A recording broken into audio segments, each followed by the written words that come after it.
बिस्मिल्लाहिर्रहमानिर्रहीम dear students. बेटा हम इसमें इक्विसिस्टम में इसकी जो है वो अनाटमी हम देख चुके थे। फर्दर इसे हम कंटिन्यू करते हैं। इसके रिप्रोडक्शन में इसमें बेटा 3 टाइप्स की रिप्रोडक्शन होती है। वेजिटेटिव टाइप ऑफ रिप्रोडक्शन है, एसेक्सुअल टाइप ऑफ रिप्रोडक्शन है और सेक्सुअल टाइप ऑफ रिप्रोडक्शन है। जो इसमें एसेक्सुअल टाइप ऑफ रिप्रोडक्शन है that is with the help of the tubers. ये ट्यूबर्स जो होते हैं ये छोटे से आउटग्रोथ होते हैं, ये ट्यूब सी बनती है नोड्स के ऊपर। इसके प्रीवियस सेक्शन में जाएं तो इसकी जो हमने बेटा यहाँ से स्ट्रक्चर देखा था, ये देखें। इसमें यहाँ पे जो ये इसका राइजोम है, इस राइजोम में ये जो नोड्स और इंटर नोड्स बने हुए हैं, इन्हीं नोड्स के ऊपर ये ट्यूबर थी, एक आउटग्रोथ बनी हुई है जिसका नाम दिया हुआ इन्होंने ट्यूबर। ये जो ट्यूबर है ये ही जो है वो छोटी सी एक ट्यूब है, आउटग्रोथ है, जो यहाँ पे इसकी जो है वो वेजिटेटिव टाइप ऑफ रिप्रोडक्शन में फर्दर जो है वो वेजिटेटिवली ग्रो करके न्यू एक जो है वो ऑर्गेनिज्म बना देगा। ये जो नोड्स होते हैं यहाँ पे, ये ट्यूबर्स होते हैं, ये फूड स्टोरेज ऑर्गन होते हैं और ये अनफेवरेबल कंडीशन को बेयर करते हैं। और जब कंडीशंस फेवरेबल होती हैं तो ये इस पेरेंट प्लांट से सेपरेट हो जाएंगे और ये अलग से एक न्यू इंडिविजुअल बना देंगे। So that was the vegetative type of reproduction with the help of tubers. Secondly इसमें रिप्रोडक्शन होती है asexual type of reproduction that is with the help of spores. तो इक्विसिस्टम जो है वो होमोस्पोरस है और होमोस्पोरस का मतलब है कि ये same type of spores produce करता है। और ये जो स्पोर्स होते हैं ये स्पोरेंजियोफोर्स के अंदर प्रोड्यूस होते हैं। ये स्पोरेंजियोफोर्स होते हैं ये टी शेप्ड होते हैं और हर स्पोरेंजियोफोर के अंदर 5 to 10 स्पोर्स होते हैं। ये देखें यहाँ पे जिस तरह ये कॉर्न का या मकई का ये जो ग्रेन होता है, यहाँ पे देखें तो इसमें भी ये टी शेप सा है। इसमें ये एक ब्रॉडर एंड है इसका और ये वाला पॉइंटेड एंड है जो इसकी पिथ के साथ या सेंट्रल एक्सिस के साथ अटैच होता है। इसके इसी तरह से जो ये देखें इकोसिस्टम में जिसके स्पोरेंजियोफोर्स होते हैं ये वो भी टी शेप्ड होते हैं और ये टी शेप्ड इस तरह से, ये देखें ये एक स्पोरेंजियोफोर है, ये एक और स्पोरेंजियोफोर है, ये इसका बॉर्डर एंड है और ये इसका पॉइंटेड एंड है जो इस सेंट्रल एक्सिस के साथ जुड़ा हुआ है। इसका ये जो ब्रॉडर एंड है इसको हेड कहते हैं और इस हेड के अंदर 5 to 10 जो है वो स्पोर्स होते हैं। इस ब्रॉडर एंड के अंदर जो है स्पोर्स होते हैं। अब ये जो स्पोर्स होंगे जब मेच्योर हो जाएगी ये स्पोरेंजियोफोर तो ये बस्ट होंगे, नीचे गिरेंगे और फिर इससे जो है वो प्रोथैलस या गेमिटोफाइट जो है वो प्रोड्यूस होगी जो कि सेक्सुअल रिप्रोडक्शन की तरफ जो है वो इनिशिएशन है। अब ये जो स्पोर होंगे ये जब जर्मिनेट करेंगे तो ये कैसे करेंगे, ये जो पहले ये एक स्पोर होगा ये 2 अनइक्वल सेल में डिवाइड हो जाएगा। इसमें जो स्मॉलर सेल होगा वो राइजाइड्स बना देगा और जो लार्जर सेल होगा वो प्रोथैलस या गेमिटोफाइट बना देगा। ये जो प्रोथैलस या गेमिटोफाइट होता है उसके ऊपर मल्टीपल लोब्स होते हैं। ये देखिए ये सिंगल सेल है, यहाँ से डिवाइड होके 2 सेल में चेंज हो जाएगा और ये जो नीचे वाला सेल होता है ये स्मॉलर होता है जो कि फर्दर ये देखें नेक्स्ट फिगर में ये राइजोम बना रहा है, राइजाइड्स बना रहा है। और ये जो ऊपर वाला ब्रॉडर एंड था, ये जो लार्जर सेल था, ये मल्टी लोब्ड मल्टी सेलर एक बॉडी बना रहा है और इसको कहते हैं ये प्रोथैलस या गेमिटोफाइट है। इन्हीं के जो ये जो लोब्स होते हैं इन्हीं लोब्स में बेटा एंथ्रीडिया और आर्चिगोनियाज प्रोड्यूस होते हैं। ये एंथ्रीडिया है, ये आर्चिगोनिया है। ये एंथ्रीडियाज होते हैं ये टिप सेल पे प्रोड्यूस होते हैं इस तरह से, और ये जो आर्चिगोनियाज होते हैं ये यहाँ पे दोनों लोब्स के दरमियान में ये जो एक्सिस होता है यहाँ पे प्रोड्यूस होते हैं। अब यही एंथ्रीडिया और आर्चिगोनिया की डेवलपमेंट कैसे होती है।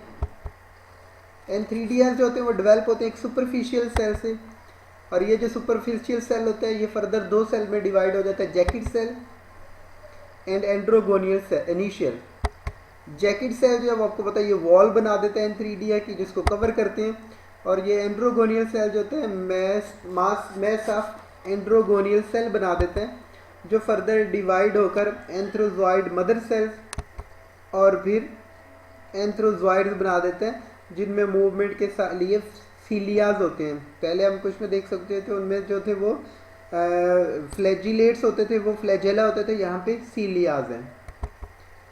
ये इस तरह से ये जैकेट सेल है और जैकेट सेल ने जो है वो कवर किया हुआ है और ये इसमें जो मैन में जो स्पर्म मदर सेल्स हैं जो फर्दर सीलिएट स्पर्म्स प्रोड्यूस करेंगे। इसी तरह से जो आर्चिगोनिया ये भी सुपरफिशियल सेल से प्रोड्यूस होता है, और ये superficial cell lower central cell and upper neck cell में चेंज होते हैं फर्दर डिवाइड होकर। ये जो नेक सेल होते हैं ये नेक बनाते हैं, जो लोअर सेंट्रल सेल है वो फर्दर डिवाइड होता है दो सेल में, neck canal cell and ventral cell.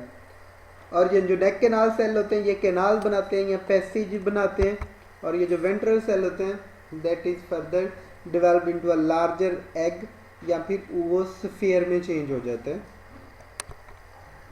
ये इस तरह से ये नेक है, ये नेक कैनाल सेल्स हैं, और ये इस तरह से ये एग सेल है। जैसे बेटा आपको ये बताया गया था, जिस तरह ये आप टिपिकल फ्लावर में ओवरी पढ़ते हैं, तो ये इसका जो है वो स्टिग्मा है, ये इस तरह से ये स्टाइल है जो कि स्पर्म्स को लीड करता है, और ये इसके यहाँ पे एग या ओवम होता है जो ओवरी है यहाँ पे। फिर इसमें फर्टिलाइजेशन होती है, जब ये दोनों मेच्योर हो जाएंगे, उसका जैकेट सेल और इसके जो कैनाल सेल हैं, और ये जब मेच्योर हो जाएंगे तो इसके बस्टिंग होगी, डिसइंटीग्रेशन होगी, और फिर ये पैसेज बना देंगे, रास्ता बना देंगे एंथ्रोजॉइड्स का।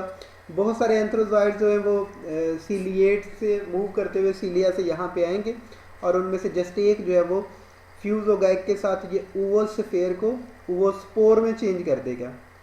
अभी आप लोग जो है वो कमेंट बॉक्स में जो है वो डिस्कस कीजिएगा, बताइएगा कि आपको ये बताया था लेक्चर में ओवोस्फीयर और ओवोस्पोर में डिफरेंस, तो आप ये जो है वो वहाँ पे बताइएगा उसमें, और जो आपके साथ फेलोज होंगे वो इसमें देख लेंगे। फिर इसी का लाइफ साइकिल, यही जो हम शुरू से पढ़ते आ रहे हैं, इसी से ये जो है वो इसी को हम अगर अरेंज कर लेंगे स्टेप्स में, that will be the life cycle of this ecosystem. और इसमें हमने क्या देखा था, सबसे पहले हमने देखा था कि इसकी ये बॉडी होती है, स्पोरोफिटिक बॉडी होती है, जिसमें दो तरह की ब्रांचेज होती हैं। ये इसको कहते हैं ये वेजिटेटिव है या स्टीराइल है, ये वाली जो है वो फर्टाइल ब्रांचेज है, जिसके ऊपर जो है वो फर्टाइल शूट के ऊपर जो है वो स्ट्रॉबलिस होता है, यहाँ के कोन उसको कहते हैं। इसके अंदर स्पोरेंजियोफोर होता है, यहाँ पे भी देखेंगे स्पोरेंजियोफोर जो है वो टी शेप दिखाए गए, ये टी शेप का ये जो हेड है, और ये यहाँ पे इसका पॉइंटेड एंड है, और इसी के अंदर जो स्पोर्स होते हैं जब वो बस्ट होंगे, डिसइंटीग्रेट हो गई स्पोरेंजियोफोर की वॉल, तो ये स्पर्म जो है वो स्पोर जो है वो डिसइंटीग्रेट होंगे, और डिसइंटीग्रेट होने के बाद ये जो है वो बना देंगे फर्दर गैमेटोफाइट या प्रोथैलस बना देंगे। इसमें जो स्मॉलर सेल था उसने राइजाइड्स बनाए थे, और जो ऊपर वाले ये वाले सेल थे ये दो तरह के गैमीट्स, गैमेटोफाइट दो तरह के गैमीट्स बनाएंगे, फीमेल और male gamete, that is the antheridium and archegonium. ये एंथ्रीडियम जो है वो स्पर्म्स प्रोड्यूस करेंगे, आर्चिगोनियम एग्स प्रोड्यूस करेंगे, दोनों की फर्टिलाइजेशन होगी तो जाइगोट बनेगा, जो मेच्योरिटी की तरफ जाएगा तो दोबारा से ये स्पोरोफिटिक जनरेशन बना देगा। इसकी बेटा इंपॉर्टेंस भी है, ये मेडिसिनल वैल्यूज़ भी हैं इसकी। ये इसकी एक स्पीशीज है इक्विसिटम आर्वेंस, ये यूज्ड होती है एज अ डायूरेटिक। डायूरेटिक मतलब इसमें यूरिनरी डिसऑर्डर्स होते हैं, उनको ये रिलीफ के लिए ये यूज़ होती है। और ash of the plant is also use to relieve acidity and dyspepsia, ये भी डाइजेस्टिव ट्रैक्ट की डिजीज़ है जिनको ये जो है वो ट्रीटमेंट के लिए, इनकी ट्रीटमेंट के लिए यूज़ होती है। हमने इसके पढ़ा था कि इसके जो वॉल है उसके अंदर सिलिका डिपॉजिट होता है, जिसकी वजह से ये अब्रेसिव नेचर की होती है। अब्रेसिव नेचर का मतलब है ये थोड़ी सी हार्ड या हार्श किस्म की इसकी सरफेस होती है, जिसकी वजह से ये क्लीनिंग ऑफ यूटेंसिल या पॉलिशिंग में यूज़ होती है। अब्रेसिव नेचर में इसमें कैसे, जैसे रेगमार होता है, ये बॉयज़ लोग जानते हैं इनको, रेगमार होता है कि वो साफ़ करने के लिए यूज़ होता है, या जो वॉश किचन में जो कूची बर्तनों के लिए यूज़ होती है उसमें भी बेटा ये यूज़ होते हैं। उस तरह की ये एब्रेसिव नेचर होती है इनकी, इस वजह से ये। और very small amount of gold भी इसमें प्रेजेंट होती है, अ फ्यू ओज पर टन ऑफ इक्विसिटम जो होता है वो गोल्ड प्रोड्यूस होता है। ये ओज क्या होता है और ये टन क्या होता है, ये आप कमेंट बॉक्स में पूछिएगा, या अगर जिसको पता है वो मेंशन करेगा तो फिर फर्दर इस पर बेटा डिस्कस कर लेंगे। इसको औंस भी बोलते हैं, और ये टन जो होता है ये भी मैथ का ये यूनिट है, बिगर यूनिट है। And it also absorbs different minerals, और इसके जो प्लांट बॉडी होगी उसके कंटेंट से हम देख लेंगे कि ये इसमें सॉइल के अंदर कौन कौन से मिनरल्स हैं। ठीक है बेटा, थैंक यू। इससे दोबारा से रिवाइज कर लीजिएगा ये सारी लेक्चर्स में, और ये आपको जो है ना वो ये टॉपिक कंप्लीट हो जाएगा। नेक्स्ट जो है वो नेक्स्ट टॉपिक के साथ आएंगे फिर। ओके बेटा, अल्लाह हाफिज़, हैव अ गुड डे।